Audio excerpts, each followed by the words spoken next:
Hello student, my dear friend, welcome to my channel तैयारी जीत की। हमारे चैनल तैयारी जीत की में सभी मित्रों का, सभी विद्यार्थियों का बहुत बहुत स्वागत है। सभी को मेरा नमस्कार।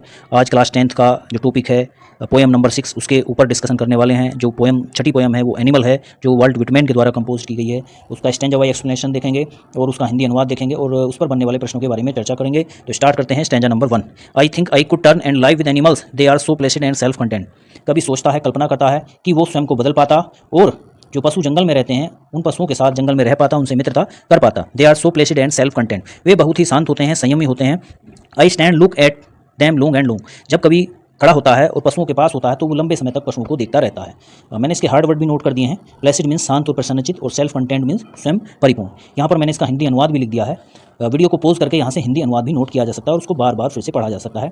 नेक्स्ट क्वेश्चन देखते हैं इस पर आधारित जो क्वेश्चन है। क्वेश्चन नंबर 1 है, the poet thinks about life with his friends. क्या कवि अपने मित्रों के साथ, कवि के मित्र पशु हैं, क्या कवि अपने मित्रों के साथ रहना चाहता है या रहने की सोचता है?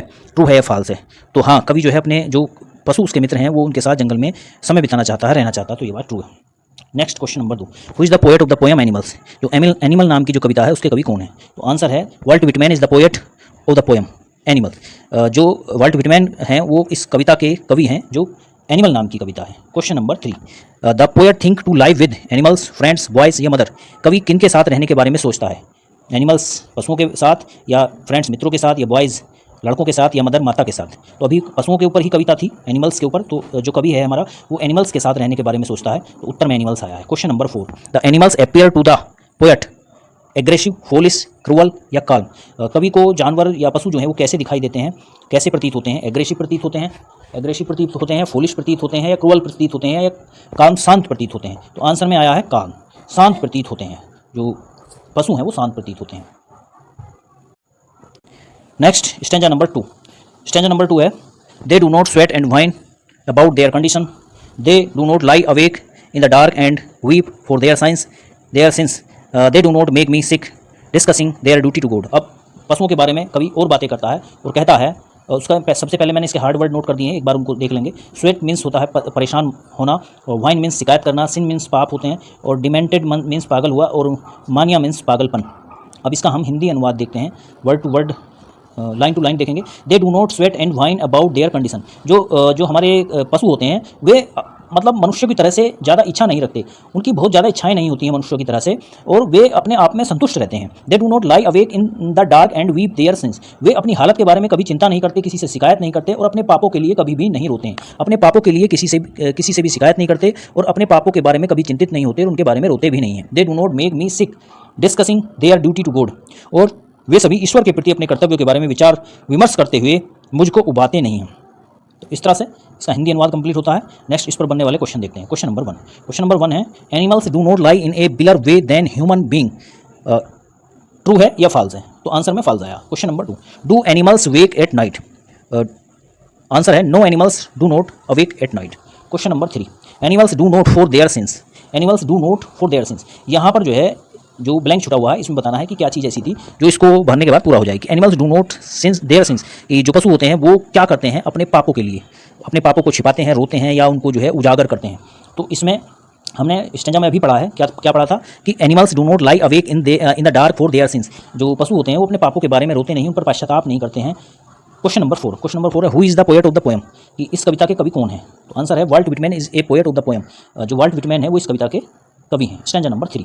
स्टैंजा नंबर 3 है, note 1 is dissatisfied, note 1 is demented with the mania of owing things, note 1 kneels to another nor to his kind that live thousands of years ago, note 1 is respectable or unhappy over the whole earth। अब इस stanza में कवि जो पशु हैं उनके बारे में फिर से चर्चा कर रहा है। 2 मीनिंग यहाँ पर लिखे हुए हैं, नील मीन्स घुटने टेकना, और होल अर्थ मीन्स पूरी दुनिया।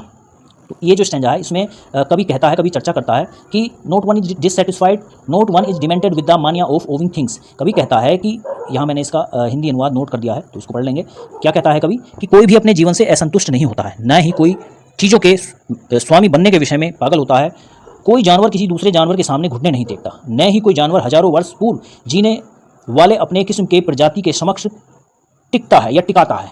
इस संपूर्ण पृथ्वी पर कोई भी जानवर आदरणीय या दुखी नहीं है, अर्थात सभी जानवर एक जैसे हैं, उनमें कोई भेदभाव नहीं है। मनुष्य के अंदर जाति और आपका ऊंचा नीचा और मतलब गरीब और अमीर होना, ये बहुत सारे जो है इस तरह की स्टेजेस हैं, इस तरह की स्थिति हैं, इस तरह की क्लास बनी हुई है, स्तर बने हुए हैं कि एक व्यक्ति दूसरे का सम्मान नहीं करता इन स्तरों को देखकर, लेकिन पशुओं के अंदर इस तरह की चीज़ें नहीं होती हैं। इन्हीं गुणों को जो है कवि उजागर करते हुए कहता है कि पशु मनुष्य से बेहतर है। क्वेश्चन देखते हैं। Question number 1, animals are free from the mania of owing things, true है या फॉल्स? तो इसका आंसर आया है ट्रू है। Question number 2, animals are not satisfied या डिससेटिस्फाइड? इसका आंसर आया एनिमल्स आर नॉट डिससेटिस्फाइड। जो पशु हैं वो कभी भी मतलब असंतुष्ट नहीं होते हैं, संतुष्ट ही रहते हैं। सेटिस्फाइड मीन्स होता है संतुष्ट, संतुष्ट, और डिससेटिस्फाइड मीन्स हो गया असंतुष्ट। तो यहाँ पर जो पशु होते हैं वो कभी भी असंतुष्ट नहीं होते हैं, वो हमेशा संतुष्ट ही रहते हैं। नेक्स्ट देखते हैं क्वेश्चन नंबर 3। क्वेश्चन नंबर 3 है, not one of the animals is respectable और unhappy over the whole earth. तो ऑप्शन दिए गए हैं 4 ऑप्शन, हैप्पी, अनहैप्पी, ग्रीडी या कल्प्रिट। तो पशु कैसे रहते हैं? पशु हमेशा प्रसन्न रहते हैं, happy. Question number 4, in the poem the word one refers to, कविता में जो वन नाम का वन जो वर्ड आया है वो किसके लिए आया है? बर्ड, पक्षियों के लिए, इंसेक्ट्स जो कीड़े होते हैं उनके लिए, या मैन मनुष्य के लिए, एनिमल्स पशुओं के लिए? तो एनिमल्स के लिए, पशुओं के लिए आया है वो। ठीक है। Next stanza number 4, so they are relation to me and I accept them, they bring me tokens of my self, they evince them plainly in their position, I wonder where they get those tokens, did I pass that way huge times ago and negligently drop them. देखिए stanza के hard word मैंने यहाँ note किए हैं, एक बार इन पर नजर मार लेंगे। तो एक्सेप्ट मीन्स स्वीकार करना, टोकन मीन्स चिन्ह या संकेत, एवेंस मीन्स सिद्ध करना, पोजीशंस मीन्स अधिकार में होना, वे मीन्स रास्ता, ह्यूज मीन्स बड़ा या विशाल, एगो मीन्स पहले, नेग्लिजेंटली मीन्स लापरवाही से, और ड्रॉप मीन्स छोड़ देना। इनको एक बार ध्यान से देख लेंगे तो जो हमारा ये स्टेंजा है उसका जब हम एक्सप्लेनेशन करेंगे तो एकदम से जो है उसमें आसानी हो जाएगी।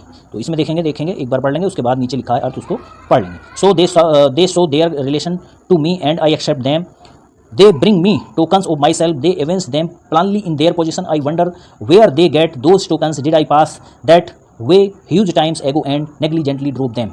कवि कहता है कि जितने भी जो पशु हैं, पशुओं के बारे में फिर से जो है स्टेंजा में एक्सप्लेन करते हुए कह रहा है कवि कि इसलिए वे मेरे या हमारे या मनुष्यों के प्रति अपना प्रेम प्रदर्शित करते हैं, और जो मनुष्य है उसे स्वीकार भी कर लेता है, क्योंकि पशुओं का मनुष्य से लगाव हो जाता है और मनुष्य उसे स्वीकार भी करता है और पशुओं के प्रति दया भी दिखाने का प्रयास करता है। पशु मनुष्य के प्रति उनके प्रेम का उपहार लाते हैं। कवि कहता है कि पशु साधारण रूप से उसे अपने गुण दिखाते हैं, वह बहुत उत्सुकतापूर्वक सोचता है कि उन्हें वे उपहार कहाँ से मिले हैं। कौन से उपहार? जो पशुओं के अंदर जो क्वालिटी है, उन क्वालिटी के विषय में, उन गुणों के विषय में कवि सोचता है कि पशुओं को ये गुण कहाँ से मिले हैं, मनुष्य के अंदर ऐसे गुण क्यों नहीं है। वह सोचता है कि कहीं ऐसा तो नहीं कि बहुत समय पहले वह वहाँ से गुजरा हो और उससे वे उपहार गिर गए हों। वह कहता है कि मनुष्यों ने अपने मानवता के गुणों को खो दिया, परंतु पशुओं ने वो गुण ग्रहण कर लिए हैं। कवि कहता है कि कहीं ऐसा तो नहीं है, कभी वो पशुओं के पास से गुजर रहा हो और जो मनुष्य के अंदर की जो क्वालिटी हैं, वो मनुष्य के अंदर की क्वालिटी किसने ग्रहण कर ली? पशुओं ने ग्रहण कर ली। और वो जैसे ही मनुष्य की जो क्वालिटी है वो कहीं गिर गई, खो गई, और उसके बाद वो पशुओं ने कहीं उठा ली और उसको ग्रहण कर लिया, जिससे जो है उनको पशुओं के अंदर वो सारे गुण जो है डेवलप होते चले गए। नेक्स्ट देखते हैं इस पर आधारित बनने वाले क्वेश्चन। तो क्वेश्चन नंबर 1 क्या है? Do the animals show their relation to the poet? Yes, the animals show their relation to the poet. Do the animals show their relation to the poet, जो पशु हैं क्या कवि से अपना संबंध दिखाते हैं? क्या पशु कवि के प्रति अपना संबंध दिखाते हैं? Do the animals show their relation to the poet, क्या पशु कवि से अपना संबंध दिखाते हैं, बनाते हैं? Yes, the animals show their relation to the poet. हाँ, जो पशुओं में जो संबंध है वो दिखता है किसका? कवि का। कवि के गुण दिखते हैं। कवि के गुण दिखते हैं किसके अंदर? पशुओं के अंदर कवि के गुण दिखते हैं। तो कहाँ से दिखते हैं? क्योंकि जब कभी किसी रास्ते से गुजर रहा था, I did pass that way huge times ago and negligently drop them, क्योंकि जब कभी जो कवि था उस रास्ते से गुजर रहा था तो उस समय जो उसकी क्वालिटी थी, जो उसके गुण थे, वो कहीं गिर गए थे और उस समय जो है वो कहीं पशुओं के द्वारा ग्रहण कर लिए गए थे। Question number 2, who show the tokens of humanity? Answer में आया था animals show the tokens of humanity. Question number 3, who are they the first line of the stanza? जो दे वर्ड है पहले स्टेंजा के पहली लाइन का जो दे वर्ड है वो किस चीज़ को इंगित करता है? किस चीज़ को करता है? आंसर में the animals are they first line in the stanza. जो एनिमल जो वर्ड है वो एनिमल वर्ड को ही इंगित करता है। दे जो दे वर्ड है वो एनिमल वर्ड को इंगित करता है। तो इस तरह से जो है ये कंप्लीट होती है पोएम और इसके स्टेंजा वाइज एक्सप्लेनेशन कंप्लीट होता है। और आप हमारे चैनल को देखते रहिए तैयारी जीत की, और तैयारी जीत की को आप सब्सक्राइब कर लीजिए। थैंक यू, धन्यवाद सभी को, नमस्कार, थैंक यू।